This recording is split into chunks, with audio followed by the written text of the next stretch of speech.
In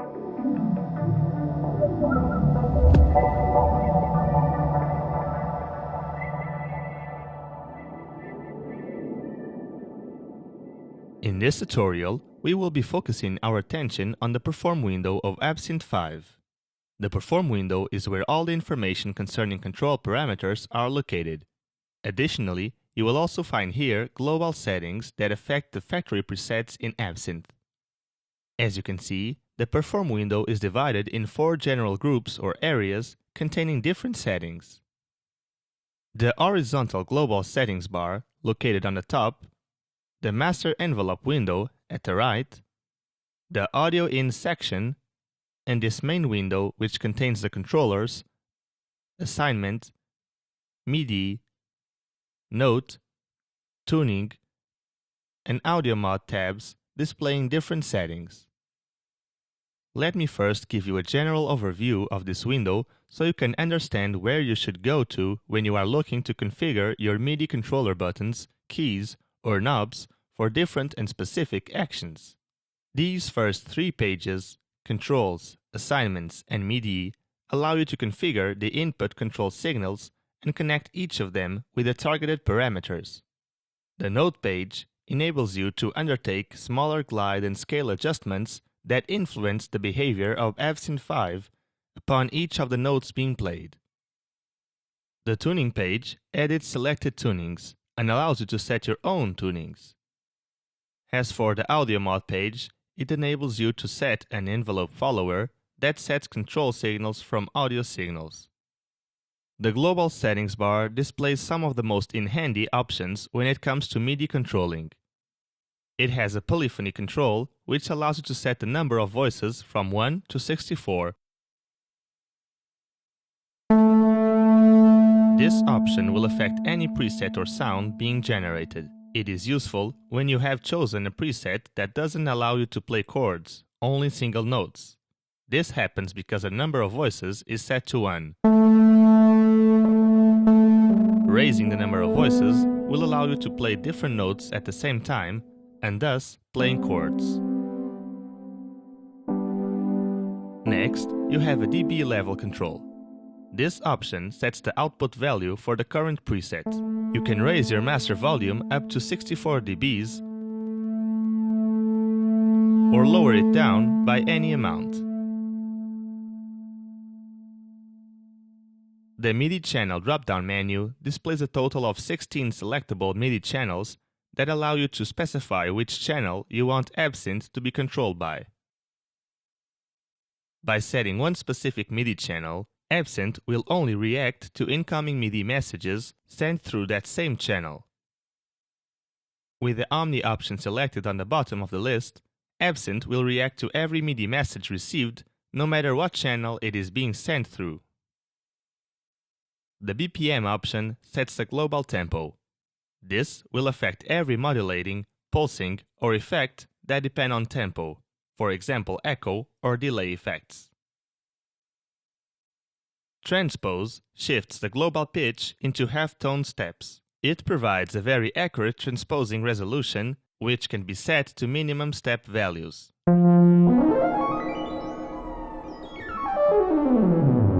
As for the tuning option, it opens up a menu when it is pressed. Here, you can select a global predefined tuning option from the factory, user, and library menus, or create your own tuning from the tuning page. This master envelope section has the very same aspects as the one located in the envelope window we've examined in our last video tutorial. In fact, they're both connected in a way that when you alter any of these aspects, Absinthe will automatically set the chosen parameters to the one located on the envelope window. This option makes it very easy for you to control the master's output envelope directly from your MIDI controller. To do so, simply press over one of its controls with the right button of your mouse controller. This will give you 2 different options, Learn and Unlearn. Pressing Learn, Absinthe will wait until you press or turn a control on your controller to have a direct control over the selected option. Unlearn will do the exact opposite. In this Audio In section, you can adjust the threshold level for an incoming signal from an external audio source like a microphone or an instrument. If the threshold value set is exceeded, the note set in the adjacent pitch control will automatically be triggered. This option is very useful when using Absinthe 5 as an effect processor, feeding in an audio signal from a different source. We will be looking into these features in our final chapters. On the controllers window, you get an overview of the macro controls and the parameters to which they have been assigned. These macro controls are the interface between Absinthe 5 and the MIDI world. They allow you to control most of its parameters via MIDI, either from a MIDI hardware controller or through any MIDI sequencer. These will allow you to change any parameter from your oscillator, modulator, filter, effect, or envelope in real time. In a default setting, there are a total of 16 macro controls displayed on the controller's window. The first 14 of these controls have a slider and a drop-down menu attributed, and the last two macro controls are both bound to an XY control by default, used for setting panoramic options. Most of these controls are simply named macro control, but you can edit and name each macro control at your own will, depending on its main function. For example, let's select the blower preset from the organ list.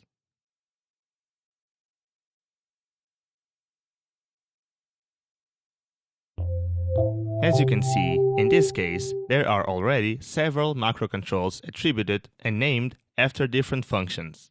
In several cases, Absinthe chooses some of the controls from your MIDI device to operate over different attributes. I'm going to do just a quick check to see which controls are already chosen.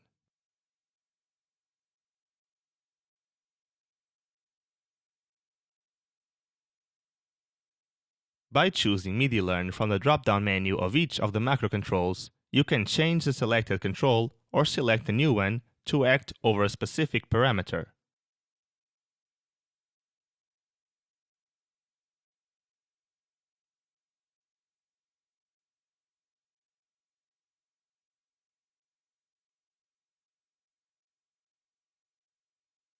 You can also set your MIDI device to act over oscillators, filters, and modulators from the patch window, or envelopes, effects, and LFOs from each individual window. I'm going to show you how to do this with a basic oscillator, because the process is exactly the same no matter what parameter you are setting the MIDI device to act over. For example, let's create a new sound from oscillator A. Now, let's return to the Perform window and choose a macro control. For example, Macro Control 1, and set the knob from my controller to act over it.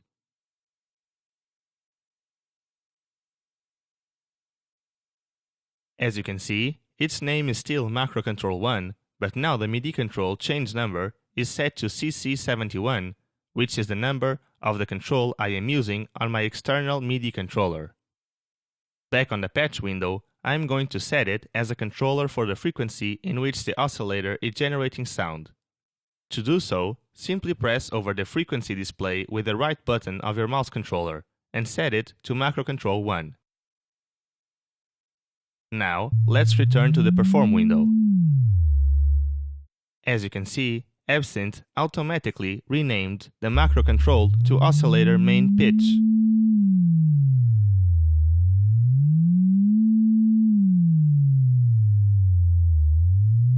You can repeat that exact process in order to control parameters from filters, modulators, envelopes, and effects instantaneously.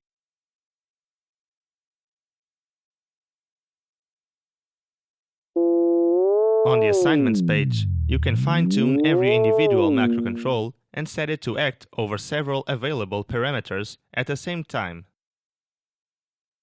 Also, you get a depth control option in which you can determine the depth of the modulation carried out by the macro control as a percentage of the value of the parameter under its control, a lag option which basically sets the delay time with which the parameter reacts to the changes communicated by your controller, and an invert switch, which inverts the values sent by the controller. When it is turned on, high control values will produce low parameter values. On the MIDI page, you can set MIDI parameters and assign functions to MIDI-controlled elements like pitch bend, volume, panoramics, and velocity. To give you an example of how it works, I'm going back and choose the blower organ one more time.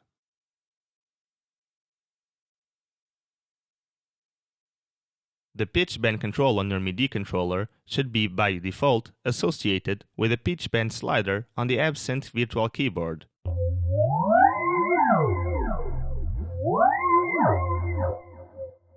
With this bend option on the MIDI window, you can set how a preset reacts to the pitch bend information sent by your controller with the depth and lag options.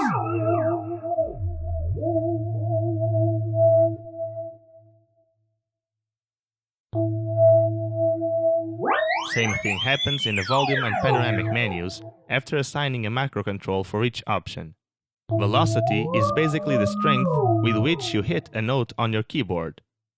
In this menu, you can set different parameters for each macro control in order to react in a different way depending on the velocity applied over each note being played. Further parameters can be added to the velocity table by selecting the desired parameters from the drop-down menu on the Add menu.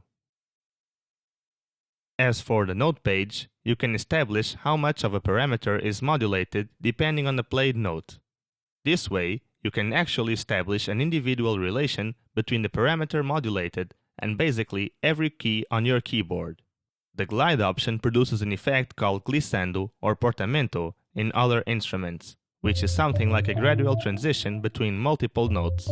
With the legato switch, you can alter between gradual transition of the pitched notes when it is turned off, or a gradual transition of the same notes when it turns on, and when you are playing staccato, which is basically when you are not overlapping the whole time of different notes.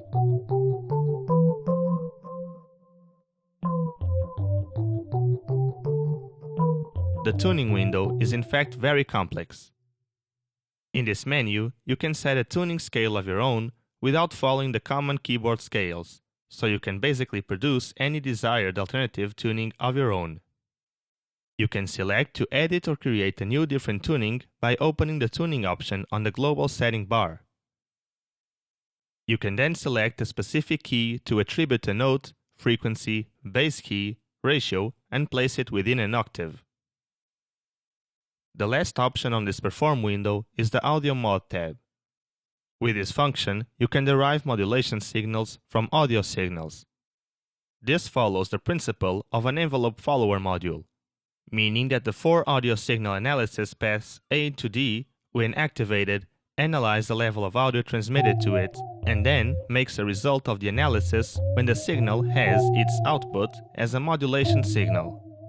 You can use this sequence of values as an envelope follower to activate the value changes of an outgoing control signal with the level of the signal selected instead of a MIDI source, or you can use it as a trigger to act over any of the oscillator amplitude envelopes A through C, producing certain note-on and note-off commands without you having to push any button.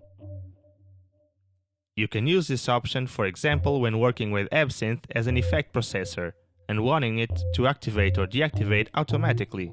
You get a very wide range of parameters to add from the parameter drop-down menu depending on the actions you want the audio mod to take place, from controlling oscillators, mods, filters, effects, and LFOs. That is all for assigning MIDI controls to different parameters on the Perform window. Stay tuned for our next video, Effects.